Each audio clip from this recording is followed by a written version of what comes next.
we sit around twiddling our thumbs, waiting for training camp to begin, we have about a month to go.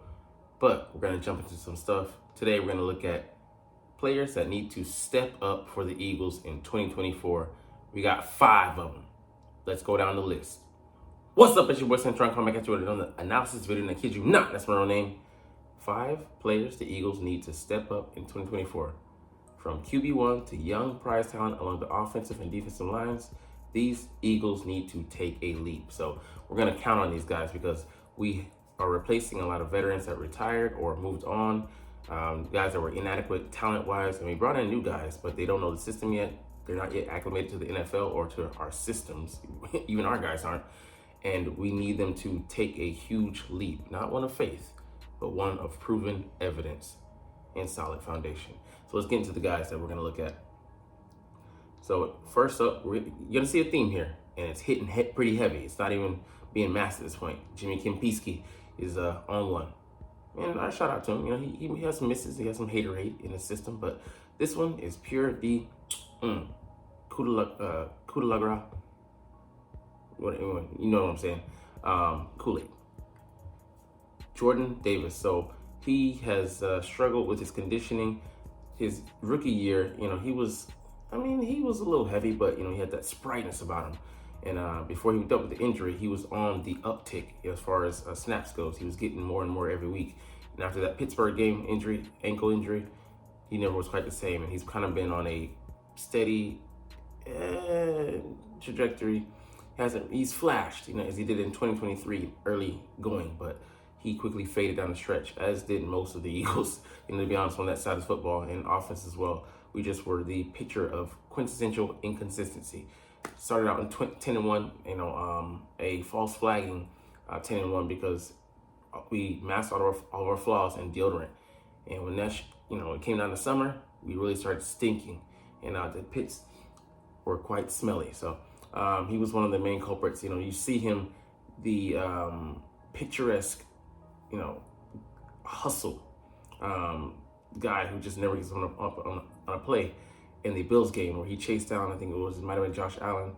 Didn't sack him, but, got down to the sideline, but he wasn't able to get up, and he was down for the count. After that, he needed some help, assistance. He was just winded, thought he was injured. No, he was just tired. And that pretty much was the, epitome of our season. We fought hard to get to the point, and then we just couldn't get back up after that. So he stays around 350 now. He looks like a Sylvette 350. Looks like where he should be. He said he was, he self-admitted he was well above that. We didn't say well above, but I'll add that in there. But he looked well above it last year. Probably was in the 370s. And, Brian Baldinger said he never quite looked right, and that was one of the culprits. Actually cost our VP of Player Personnel, Tim Rath, his job. So he felt the wrath of the Eagles front office when they told him to get the fuck out because you weren't managing Jalen Carter and Jordan Davis's conditioning. So hopefully he's in better condition. They spent, a pretty, sizable load, to get him. And he was the 14th overall pick. So, counting on him to, be a run stuffer. But if he can show what he showed last year at the beginning of the year, the pass rush, if he just adds an ounce of that, on a consistent basis, watch the fuck out. Because the guy, he's 350 plus, runs a, 4.78 at that size. There's not too many dancing bears that are that big, that athletic, that, have that kind of agility, sideline to sideline. He's chasing people down. I almost said the N-word, but you know what I mean. I'm gonna let it go sometimes. But guys that he shouldn't be able to compete with, and he's our gapper. We don't have a guy that can replace his talent on the roster, but that makes him all the more important. Why we should make him a pivotal piece and make sure he's in good condition so that we can maintain him and have him being effective over the course of the season, not just a small portion of it. So I'm excited for what Jordan Davis is going to bring this year. I really think, he's going to be challenged by a guy like Clint Hurt. Big Hurt himself. He's a big guy, big former D lineman, former Seattle coach, and assistant head coach, I think, at that. So hopefully he helps him put the hurt on the NFL and not the hurt on himself in our team. So I just believe in the vision this year, man. And Vic's not gonna rotate this guy a heavy load because he's counting on them, to be like they remind me of Christian Wilkins last year, to get a lot of pressure and be a penetrating guy. And Jordan Davis, he can be that. But, you know, we'll have to see what role we want him to play on our defense. But he is a pivotal one. He's an irreplaceable guy for us. And one that, I mean, he doesn't even, we say scratch the surface. He hasn't even scratched the surface of what he truly can do in the Eagles uniform. All right, on to his running mate, both at Georgia and now in the NFL, Jalen Carter. So this guy, to be honest, you know, he hit a wall, and it was more so his lack of depth of moves and repertoire, because he was effective. You know, one of the best, forget about rookie D linemen, one of the best interior D linemen last year, period. And then he hit a plateau. But it was more about, you know, teams figuring him out. Oh, we should just let him, you know, do himself in, let him lean forward to death, and then blah, blah, blah, club him, sit on him, and you know, easy bake him, let him, you know, wait, and he'll do himself in. So him taking the number of snaps he did last year, 600, he's slated to have an uptick, and he really needs to be in good conditioning. But he was far more effective than Jordan Davis his rookie year, and he was better than a slew of guys.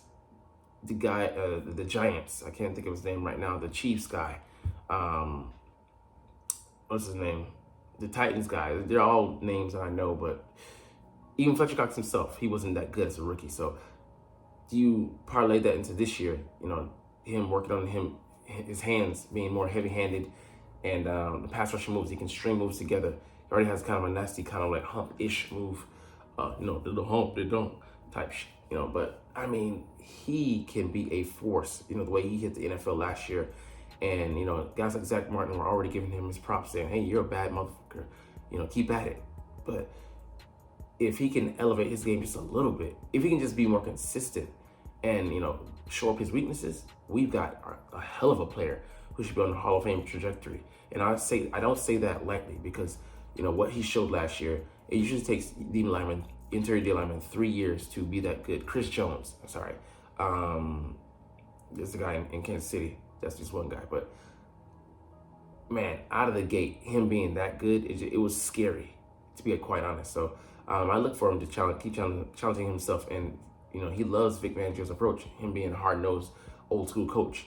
He's up for the challenge to be pushed hard, like the other Jalen, who we'll get to later, actually. He's on this list. All right, Milton Williams. This is a kind of underrated name, and he saw his sacks drop off last year, had 4, a career high in 2022, but, you know, last year just half sack.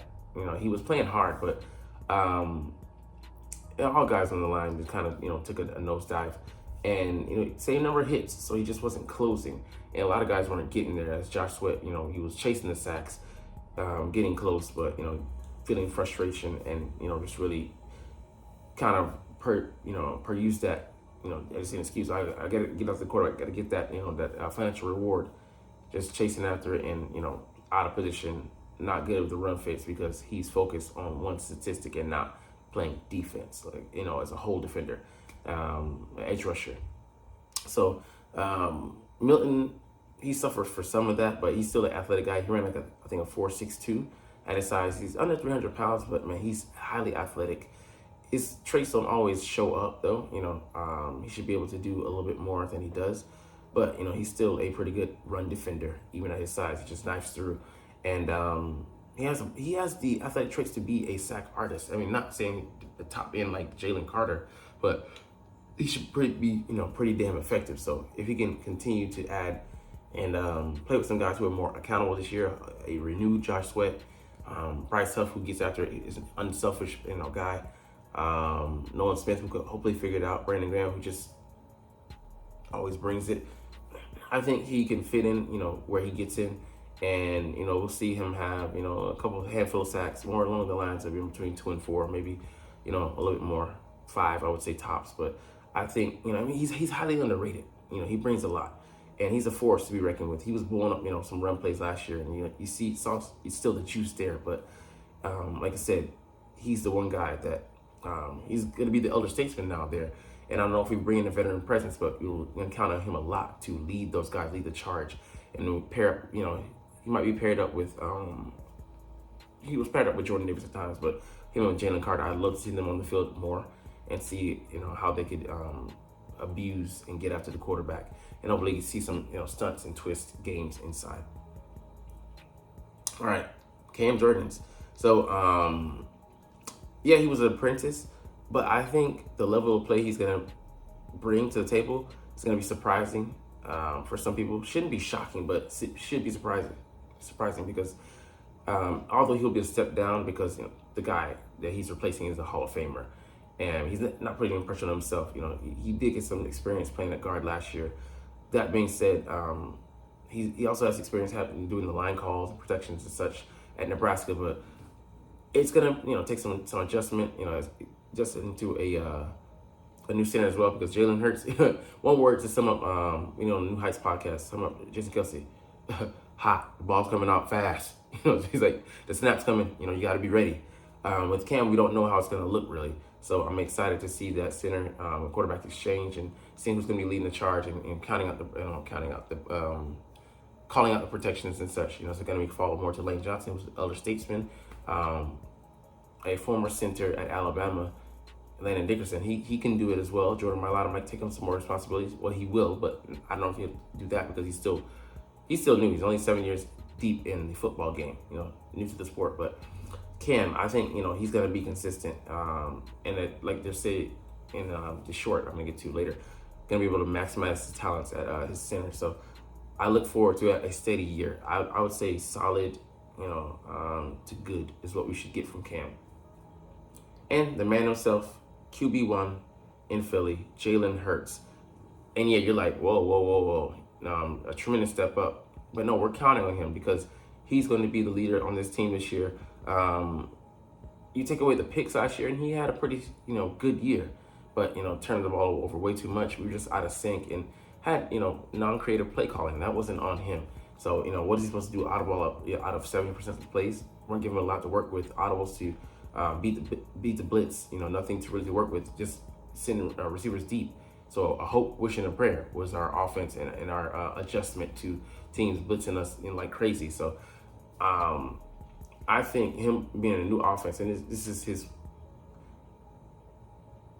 sixth, seventh straight year with a new O coordinator. So this is nothing new to him, and if anything, it helped him with the processing speed and learning new offenses, picking them up.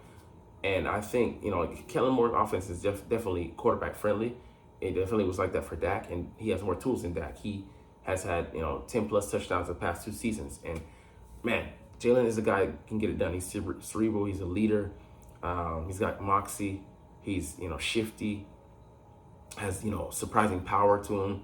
And, I think, if he gets in enough work with Saquon, he can learn to highlight the running back because we're not going to have, I'm getting into this later in other videos, but we're not going to have a traditional number 3 receiver, but we'll have number 3 receiver production. Split that, from the, Paris Campbell, who will be the last guy on the rung. Dallas Goedert, who's, our number 3 in the big 3. A.J. Brown and Devonta Smith as well. And, Saquon Barkley, who's, hasn't, in every season he's played 13 games or more, he's seen 77 targets in the receiving game. So there's an outlet there. He can run routes better than DeAndre Swift. And that's not, that's saying something because DeAndre's pretty adept at that. He ran some good option routes last year. But QB1, this offense they're putting him in, making it, he's really going to be able to be a point guard. The receiver's going to be open because of the routes and the development, the matching route, route matching and combinations that we're going to use. So he has to look off and hey, not throw a guy open, throw to the open guy. So I really look for him to, supersede what he did in 2022. Maybe not in production per se on the field, but presence and the way it looks, the attack. I think we're going to be highly effective. And, we're going to be able to put pressure on teams like the 49ers, the Packers, the Lions, the Cowboys, our division rivals, I almost said the Redskins, the Commanders, who play us tough. I think, he's going to excel in this offense. It's quarterback friendly, like I said, and it allows us to hopefully be amorphous and take advantage of all the weaknesses of the defense we're facing that week. And, just highlight, hey, each week have a different guy. The week against tight ends, Goddard goes off. Outside receivers, the weakness, A.J. Brown and Devonta Smith eat them up. Slot guys, Paris Campbell, because of the attention of the other weapons that, are drawing, he'll be able to go off. And let's just say Anaya Smith or, Johnny Wilson develop, Johnny into a red zone guy, and then our trick guy slash short yardage guys and Anaya Smith. There's so many possible outcomes we can have, and then maybe a tight end 2 and 3, emerges. I mean, good luck. And the general who I want, no guy I'd rather have than Jalen Smith. And Jalen Hurts at the helm. That was such bad timing. And let's end on that note. But anyways, hey, you're not even watching though, but it's all good because I love messing up and I love making mistakes in front of the Eagles fans. I mean, I love making these Eagles videos and I love talking about the freaking Philadelphia Eagles. But this is officially. But as always, it's fly Eagles fly, and let's motherfucking go. Like, comment, share, and subscribe if you Thanks for watching. Check me out at Cintron Anime, Cintron Life, or Cintron Laughs, or other social media.